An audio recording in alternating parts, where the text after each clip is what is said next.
Hi, everybody, and welcome to ECTV Live. This is Tom Munley with my wonderful co-host and one of my best friends, David DeCosmo. Good afternoon, Your Honor. I have to say this. David and I have been together when we worked at WYOU for many, many years, and we're still together. And we're keeping the tradition alive, David, because we're still on TV together. We have to keep on keeping on, and what better way to do it than a program like this where we can allow the viewers to let them know what's going on in our area, You're why right. it's important to our area. David, let me tell you something. You're totally right. And I have one of a very close friend of mine who's the president of La Festa Italiana, Chris DiMattio. Chris is, everybody, I always said to Chris, you know more people than the politicians around here. I mean, everybody seems to know Chris. And I told he's the head of La Festa Italiana this year. We'll talk about that. I do have to put a plug in, though, David. Chris is the president of Unico. I'm a member of Unico in the whole country. Wow. Not just Pennsylvania, the whole country. Maybe we'll spend a couple minutes talking about it. Chris DiMattio, welcome to ECTV Live. Thank you. Welcome, Chris. Yes, good to see you. David, I'll let you ask the first well, question. I think that when this program is, as I said, based on events in our area, and we've talked about some very, very good ones. When you think about special events in this area, two seem to outweigh the others. And there's a St. Patrick's Day parade in Scranton, the St. Patrick's Parade not necessarily on that day. And right in line with that is La Festa Italiana. And Chris has been running this for quite a few years. I know it's a massive job, but Chris, let's look into the history. First of all, before the Festa itself, the Italian heritage in our area, obviously pretty strong. Pretty strong for the mines and of course the masons and so many of the laborers, skilled laborers that came to this area from Italy and made a career here and brought up their families here, and most of them are still here and continuing their trades and educating their children for a better life. So there is a strong heritage here, obviously. How did that all gel into what became La Festa? It was actually in 1976 when it was the bicentennial, the 200th anniversary of this great country, and the commissioners at the time, Bob Pettinato being on one of them on the committee, and Charlie Luger, encouraged ethnic groups in this area to showcase their heritage. And of course, La Festa chose at that time a one day, it was Columbus Day, in 1976, where they put on a little festival where they invited local nonprofit organizations, mostly the churches and some of the still Italian social organizations at that time, and they were had some tents and displays on, at that time, just Washington Avenue, which was, if you remember, in front of the Hilton, and the Hilton burned that year. I think they had Al Martino singing, and that was the tradition for about 4 or 5 Columbus Day weekends. And then it was debated, well, you know, it's kind of unseasonable weather for a lot of individuals because you're hitting mid-October. Mid-October now, right? and you know, a lot of work goes in for just one day, so they thought of having it over a 3-day period. And there's a lot of debate, and from what I understand, the debate was still rolling on, and that Columbus Day, I believe, of 1979 or 1980, a snowstorm hit on Columbus Day, so that made the decision really easy to move to, as we've been since 1981, Labor Day weekend every in downtown Scranton. And David, what an event! I mean, I know you've been there, and I've been there. I think we covered it a couple times. Yes, yes. I remember we worked on it together a couple times. But what I like about it is, look, you know I'm half Italian, Yeah, Chris, and yeah. my mother's 100% Italian. My mother's family. But the La Festa and St. Ubaldo and Jessup are just similar. You're right, the Italians have a great heritage. One of the things that, you know, Chris, I know you've been trying to learn Italian. I've been trying to learn Italian. I just want to say this, David. My mother, who passed away, spoke fluent Italian. And we spoke, when I was growing up, I bet you I spoke 40% of the language. Now I'm down to maybe 5%. Yeah. Because I don't know how you are. You're the same. And yeah. my mother-in-law is first generation, right? And Sylvia Selly, and she has a different dialect. So if you do try to talk to her, it's a different dialect. But you know, they're proud Americans, and they brought their kids up to speak English, and so you kind of, you know, lost it along the way. Yeah. Now through classes with the Dante Club and Unico and Joe Cindemi, and Right. once you learn the language, then you'd like to travel to Italy. That's So right. it's really That's right. and Now they'll all be there at La Festa. That's so. true. But They'll all be there at La Festa. when that heritage was so very strong, and you started things like the birth of La Festa that you mentioned, they tended to be neighborhood type things, and you'd get all of the folks with Italian heritage coming there. We have seen, as you said, Judge, we've covered this. We've seen this thing grow. Now here are two photographs here. Give you an idea of the crowds, the number of people that turn out for La Festa. I don't think they're all Italian. No, it's staggering. I mean, last year was our biggest year ever, and I think it's also because of the fact that, people that came to the festival maybe 10 years ago, it was too crowded on the courthouse sidewalks. Now we've moved the tents out to the streets, and people mostly could walk on the streets. There's another 10 or 15 feet on either side that they could roam the courthouse with and patronize their favorite vendors, and that has made a tremendous difference. But honestly, David, and quite frankly, a lot of the folks are coming from out of town. We are still one of the only festivals on the East Coast that doesn't charge an admission, has free entertainment on 2 stages, and in a lot of cases, as is the case this year, premier entertainment that you'd have to pay a service charge somewhere to see, and no alcohol. And basically, it's good for children of all ages, and it's a family type festival. You could come to La Festa and have a great time without spending a penny. Well, you're right. Well, let me just qualify that a little bit. The food that you do pay for is the best food, David. I mean, there's so many vendors, but it's homemade Italian food, David. Yeah. It's just You unbelievable. know, you're talking about Jessup. I mean, as this show is being broadcast, the fine Unico folks, all retired, some of them in their late 70s and mid 80s, are cooking, preparing, seasoning, and slicing porchetta for and over a ton of porchetta. And your friends in Jessup, That's the right. San Ubaldo folks, they're all making their, getting ready for their loans and slicing up That's the loans right. and making their cappelletti soup. And that's what La Festa truly is about. I mean, it's helping out nonprofit organizations, and every penny that La Festa makes goes to help local charities. We're a totally nonprofit organization. And I hope they're watching this show while they're doing that, because this is live, Chris. Oh, 'Cause we're on TV great. live right now, but it's going to be on a lot more, 8 or 9 more times. But During the maybe week, they're yeah. watching it while they're cutting the porchetta. Yeah, I'm sure. And they're saying you should be here helping us, not on television. You're talking about a ton of porchetta. Now, ton. and when we showed the crowds, have you done any estimates of crowds? If you take the square footage of the courthouse, all of the sidewalks, and what's in front of the grandstand and some of the surrounding area, you come up with about 7,000 or 8,000 people during a normal 2-hour period. Can you imagine that? And actually, we also could judge this a little bit by the Race for the Cure, which is another event that happens the week or two after ours. And you know that there's 10,000 at least folks there. So you know what the courthouse can handle.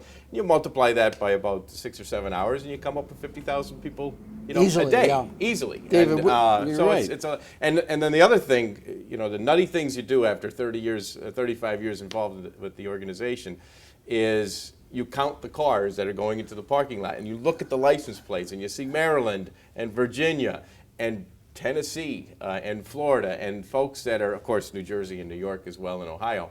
But those are the folks that are coming here, and it's kind of like their last 1 or 2 day vacation before school starts and before they get back to their work week. So it's truly a good place to visit. I've been that at the weekend. festival where you can't even walk on the sidewalk. That's why I'm glad it's Back in the day, yeah. Remember, Chris, we couldn't When the even... poets played. That's right. Well, or when Before you the were, fireworks. When you were singing. Yeah, sure, right, Chris right, was right, singing also. I swear to goodness, David, I went down purposely one time just to see Chris sing. He's a great singer. We do a little Sinatra show. We Does the enjoy it. Sinatra We show. do it. We He enjoy does. it. Well, I've heard him as Well, a this year you'll like.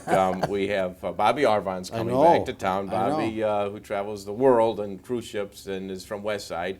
Most people know him as the voice of Happy Days Yeah. back in the day, and with the music. But also Emil Stucchio Amo Stucchio and the Classics. Till then. Till then, yeah. I believe he's a police sergeant in Brooklyn, but they have a wonderful band, and they're going to be putting on a show for a What Saturday a night. great weekend.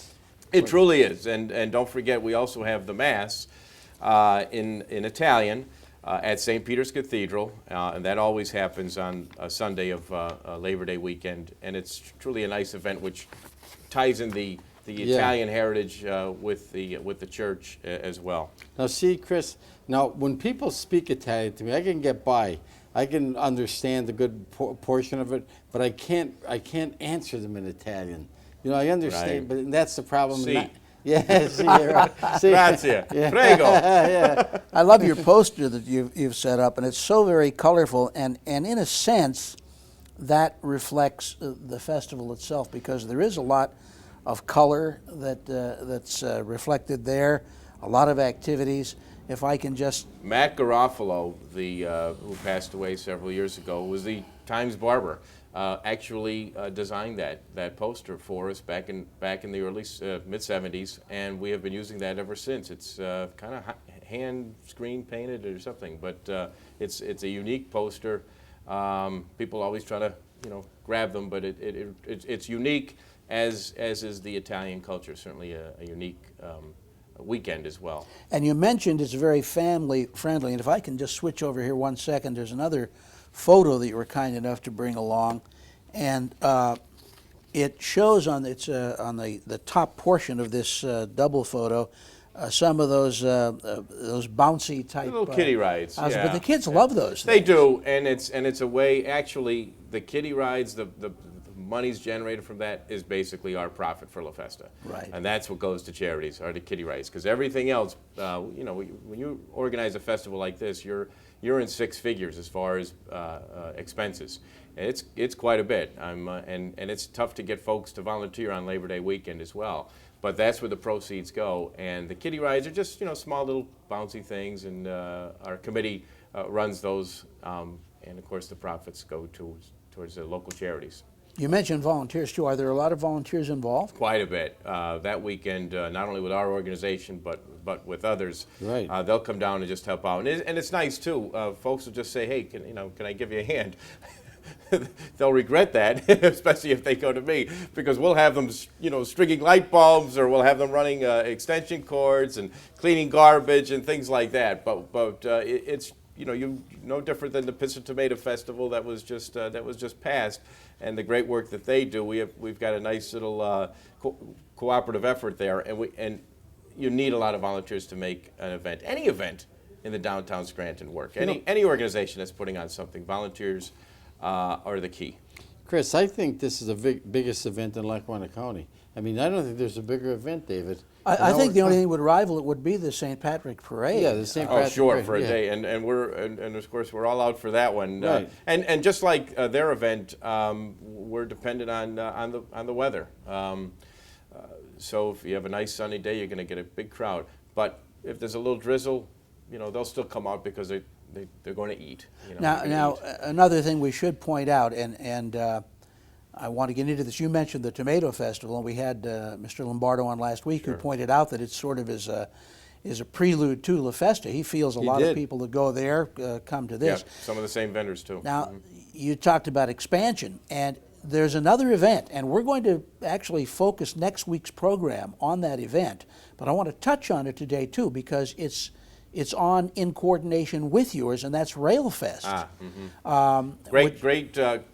Great partnership. A few years ago when they called, actually they showed up on Labor Day weekend, and quite frankly, I didn't need to hear that particular day, but we've been planning with them. We usually meet at least on a monthly basis, and it's a wonderful event. It literally brings thousands of individuals, train enthusiasts from throughout the country that stay in our hotels, that stay in the surrounding area, or get on a train in Stroudsburg or East Stroudsburg and come up for the day and visit the trains at Steamtown. And then through Colts, we're able to partner up and have the trolley take folks from Steamtown National Park over to La Festa so they could relax for a little bit, manja, as we say, listen to some of the entertainment, and then head back. So that is actually done on Saturday and Sunday, and both events, I think, have benefited from it, because one of the things is we're proud of our heritage. And there's a lot of Italians that were involved, certainly involved in the railroad industry. I had a couple uncles that were very much involved in the railroad industry. So that's another tie-in with preserving the Italian-American heritage and this local heritage through Steamtown for generations to come. And it's something that the young people need to understand and appreciate. Well, Dom Keating will be joining us next Sure. week to Okay. talk more about that. And, Right. and as he talks about Railfest, he'll also be promoting La Festa, so we can spend more time on it. How about some of the specific events that you'll be offering for La Festa this year?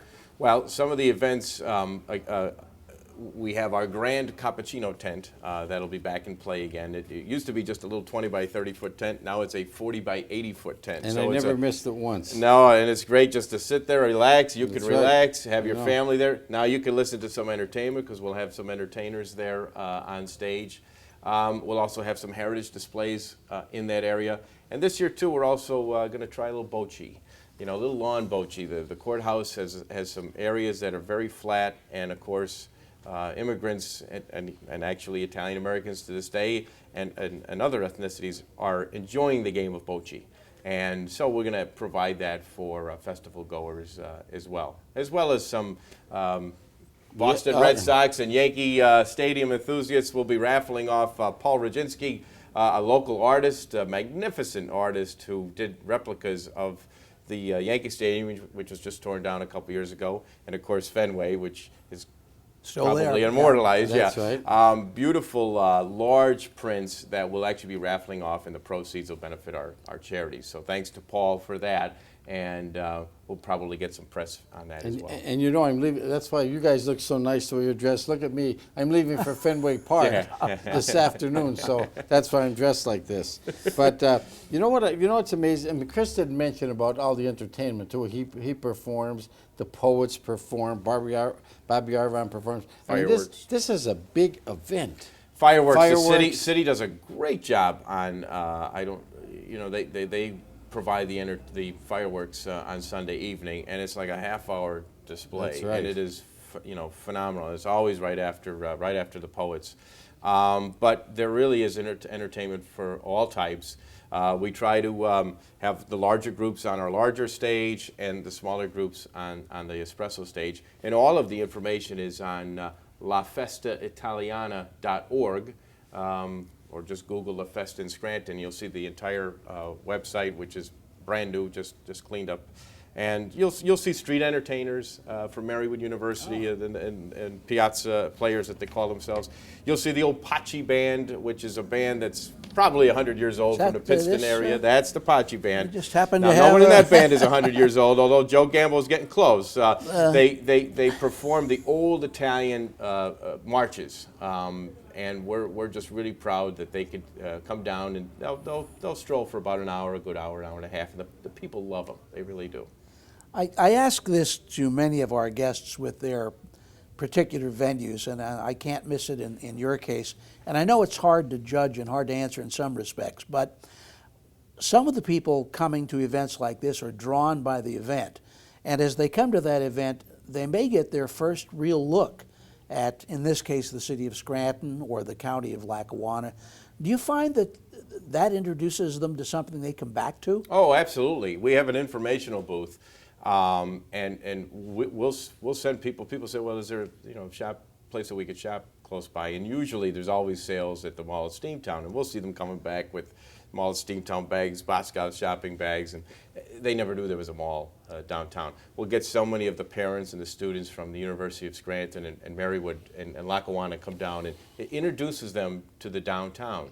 And of course, all of the bars and restaurants in the area are open, so if you want to go in and get some air conditioning and have a little glass of wine, you could do that in Farley's or wherever.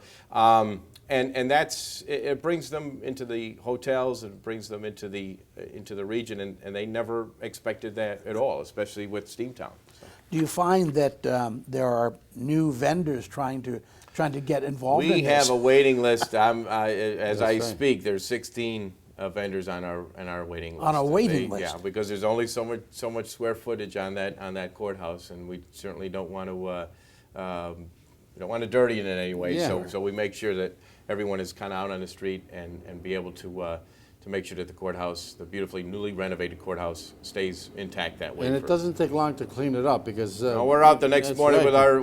with our Right. power washers, Yeah. and Mike Carr from Evergreen Sanitation does a wonderful job on cleaning things up, and so do our volunteers. I can't thank our volunteers enough for pitching in, picking up a broom, and putting on some gloves and pitching in to clean. Chris, he must be so exhausted, David, by the time the festival is over, because we've been meeting with people who have different events. They usually last one day. This one is It's 3 days. We 3 couldn't days, we and couldn't like do it 50,000 to 75,000 people a day. a day. Well, we couldn't do it without the county commissioners have been extremely supportive, and of course the mayor and the city of Scranton and all the various departments. It's a partnership, and they encourage us. I mean, they help us to make sure that this event is a success, as well as the judges, so we don't make too much noise while you're in session there. So we're always mindful of that. We appreciate being downtown and the importance of being downtown, because that courthouse, if folks that have never been here and come down for the first time, it is like an Italian piazza. If you've ever been in Italy,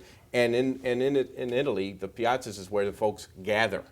So when people say to us, "Oh, why don't you take this up to the park, or why don't you take this up to the other park, or a stadium?" No, it will not be successful there as it is right in downtown Scranton, where the people could gather. And there are other things to see there. I mean, the Absolutely. bust of Jason Miller is one of the newest Yeah, sure, our good friend. things there. And while you're on the square for the Festa, you get to see some of these. The Gino Murley plaque is as well, Medal of Honor winner, as well as so many different monuments that have been on the courthouse for Columbus absolutely. statue for hundreds of years. Absolutely. When do you actually physically start setting up? Probably as we're speaking right now. There's a tent going up. We start setting up the week before. We try to do it in the evening hours so we don't disrupt traffic as much. And then we have it all torn down by 4 o'clock in the morning that next day. That's the hard part. You could take a little time setting up, but tearing it down, we know we got to be out of there because work has to start again in downtown Scranton. So we certainly do, and we use Jerry's for all seasons and done more tent rental to get all of that stuff done for us. Now, you have a great benefit when it comes to having a big event. You have a very special benefit in terms of parking facilities in the immediate vicinity. Oh, it's been great of with La the Festa. parking authority. Pay one price and you're in there. Now there used to be just the one parking lot, but now there's 3. And they're literally, if you're handicapped or if you're a youngster that could run 20 miles, you're right within. You're right on the block. You literally have to walk across the street in any of the 3 parking lots to get to La Festa. So that's what and of course there's security there, and of course we never have frowns at La Festa. Just come down, relax, enjoy, and as we say, buona festa. Buona Festa. I just got noticed that we're almost out of time, but I want to ask Chris real fast, David. Chris is the president of Unico. How many members in Unico in the country? Well, we reach about 20,000 individuals people. and families. And not only that, I mean, Chris is going to be traveling a lot all over the United States the next year. And this is the best festival of all of them. This is the best of all of one them, of all of them. from here to Los Angeles. But that for him to be president of this event, of this organization, is a big thing, David. I don't want to play it down at all because it is big. No, I give Chris an awful lot of Yeah. credit. I know as a newsman at WYOU, I always ask one question, even though I knew what the answer was going to be. And the question was, at La Festa, when do you start preparing for next year? And the answer was, I'm working on it. all the time. So really, I mean, you've got. And I have help now. My 5-year-old is right into this thing. I mean, Louis is wears his La Festa. He knows when Daddy's having a meeting at the house. He puts his La Festa shirt on, and he comes down. He puts his little work gloves on, and he's there to work. That's great. But you've got a lot of hats, but you have to be very proud of what La Festa's become. Proud of the entire right. community and all the volunteers that we have. Great job, They're Chris. like family, La Familia. Great First job. event is when? Saturday at noon. Get there Saturday at noon. That's when we start, and till 11 o'clock each night. Be all set with all the food and all the activity. We'll be there, Judge? David. We will be there. We're out of time, but Anthony George, Mark McLeore, John Darcy, thank you so much for your help. with the ECTV. David DeCosmo, My as pleasure, sir. usual, every time I come here, and I know you're here, I know everything's going to be all right. David. And Chris DiMattio, you're, besides being one of my best friends, you're a great, Thanks, great Judge. person. Chris, buona fortuna. Yeah. Tutti gli Italiani. Yeah. And I knew everything you said. But anyway, on behalf of David DeCosmo and Chris DiMattio, thanks for watching ECTV Live, and we'll see you again next week. Chris, are all these various shields, are they like states?